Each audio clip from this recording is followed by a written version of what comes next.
So why are the Europeans so gung ho to keep it going against the will of Trump? Well, that is an excellent question. And I have to say, it doesn't surprise me. But of course, the Europeans also had a very strong interest in promoting this movement in Ukraine. That, well, I mean, I should make it clear, by the way, there were also people in Ukraine who also wanted to distance Ukraine from Russia for all kinds of reasons. I mean, they had um, a more Western conception of the future of Ukraine. And that was part of the internal crisis within Ukraine, because a lot of other people in Ukraine, maybe the majority of people in Ukraine, preferred a closer relationship with Russia. But anyway, the Europeans wanted to support this movement in Ukraine. I suspect ultimately for the same reason, that they too don't want Russia to become too strong. Because if Russia were to develop strong ties with Ukraine and Belarus and all of these countries and became a superpower, or at least a great power again, it would be a great power on the the European Union's eastern border, and that might prevent further processes towards eastward expansion of the EU. But it might also create countervailing pressures in Eastern Europe. So countries like Bulgaria, the Czech Republic, Slovakia, which historically had fairly close relations with Russia, might start being drawn back into the sort of Russian orbit, if I can put it like that, and the EU itself might start to fracture. So I think there was that. I think that has always been there.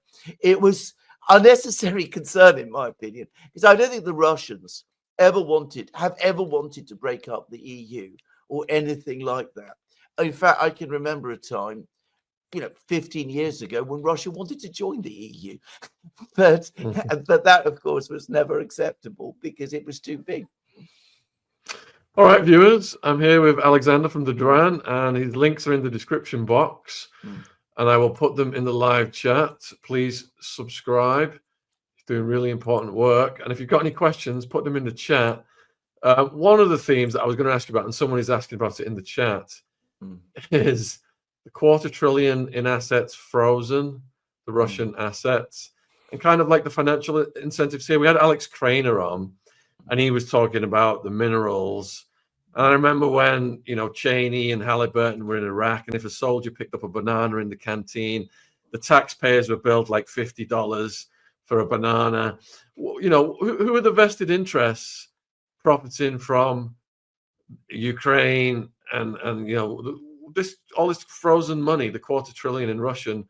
Who's going to end up putting that in their pockets? Well, that's an excellent question, because, of course, the quarter trillion is mostly in a very interesting organization called Euroclear. Euroclear is a public company based in Belgium, and it acts as a depository for money owned by central banks, mostly, not just central banks, but some other entities. But anyway, it is in Euroclear, and it accrues interest there. Just as if you put your money in a savings account and you get interest on it, Euroclear pays interest on assets that you hold in Euroclear. So that interest technically is Russian money. Now, what has been happening is that through some very complicated legal jiggery, which I don't myself understand and don't believe in, by the way, I think it's nonsense. But anyway, they've been helping themselves to the interest. And when I say they, the Europeans have been helping themselves to the interest, and they've been using that, they're starting to use it to buy weapons. So the weapons companies will get some of that money. They've also been giving a lot of that money to Ukraine, or starting to give a lot of that money to Ukraine. They're doing it in a very cunning way. They're giving Ukraine loans, 50 billion euro loan. And Ukraine is going to repay that loan out of the interest that Russia makes in Euroclear. That sounds absurd and complicated and frankly dishonest it is.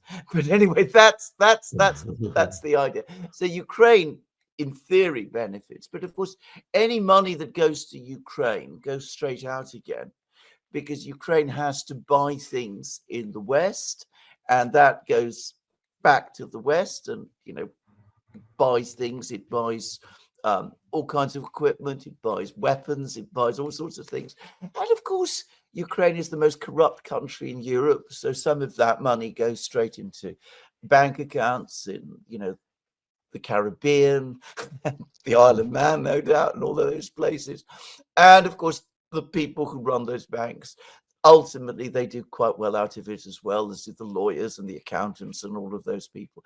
So quite a lot of people do very well out of this. One shouldn't make the mistake of thinking that there are no beneficiaries.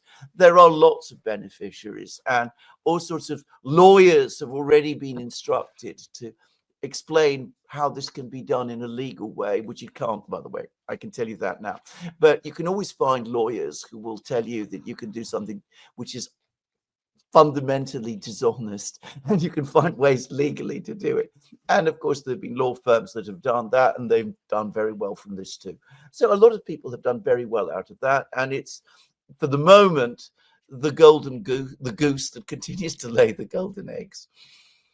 Wow, that is mind-blowing just to think of that amount of interest. Mm. And the Pekka piano player, he's got to trade his weapons for his kilos of Pablo Escobar powder as well.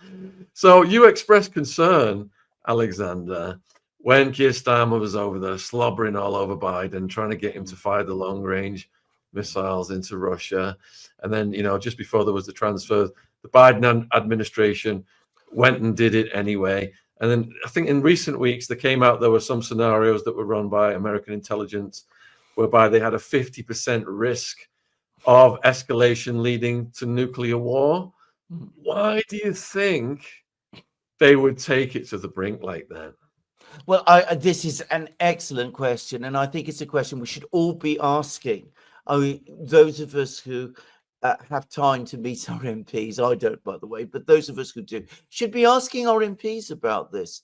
We should be really concerned that our government is prepared to take these incredible risks, 50% risk of an escalation that could lead to a nuclear exchange with the country, Russia, which has more nuclear weapons than any other country, and lots of missiles and full capability to launch those weapons, and to basically, we don't even want to talk about what that might come to. So why do we do this? Why do we do this all the time?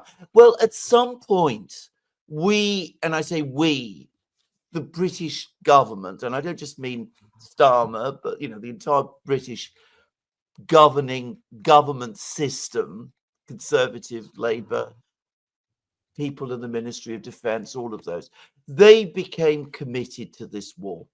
It's become their war. If you read an article in the Times that was published a few days ago, it describes how deeply involved our own military has been in this war. Our own commanders, our own strategists, our own intelligence people. So it's a war that they are fighting already against Russia. And it's a war that they're losing, or at least they feel they're losing, because Ukraine is losing the war. So in that situation, when you sense that you are losing, you're going to try and find some way to turn the situation round and to achieve a victory. And that inevitably propels you into taking risks and starting a pattern of escalation. And that's what they've been doing. The terrible thing here is that they've never admitted to us, the people of Britain, what they've actually been up to. If we'd known that we were so heavily involved in this war, if British people had known, maybe we'd have said something about it. So is Trump the peace president? I think it was Salente we had on who said, because Ukraine is a losing proposition, the money's got to be spent and it's just getting moved over to Iran. The military industrial complex must be fed, and the president doesn't have any control over that. What do you think about that? Well, I think he's the peace president in the sense that he wants to get the United States out of the war in Ukraine. I don't know that he's the peace president in any other respect. I mean, he's absolutely committed, it seems to me, into some kind of big confrontation with China. Perhaps he doesn't want a war with China. He's a businessman, so he probably has some idea of the risks. But all the rhetoric, all the discussion, all the analysis that you go to, again, the American media, they produce reams of analysis. There's all these think tanks and, NGOs in the US that do nothing else than think and plan and discuss what to do. And they're all talking about war with China now. And they've been saying increasingly that we can't fight this war with China because China's getting too strong. We need all our forces in Europe to be transferred to the Pacific so that we can take on the Chinese in perhaps more equal terms or even surpass them. We don't have a huge amount of time. So I think there is an awful lot of that going on. And whether this is quite Trump's idea, I'm not sure. But certainly there are a lot of other people in his own administration who do think in these terms. They see the future as war with China, and they don't want to waste more time on this losing war in Ukraine, which isn't so interesting to them. And of course, is Trump the peace president in the Middle East? I've seen no sign of it there so far. Again, he talks about peace. He talks about negotiations with Iran, even at the same time as he is talking about bombing Iran.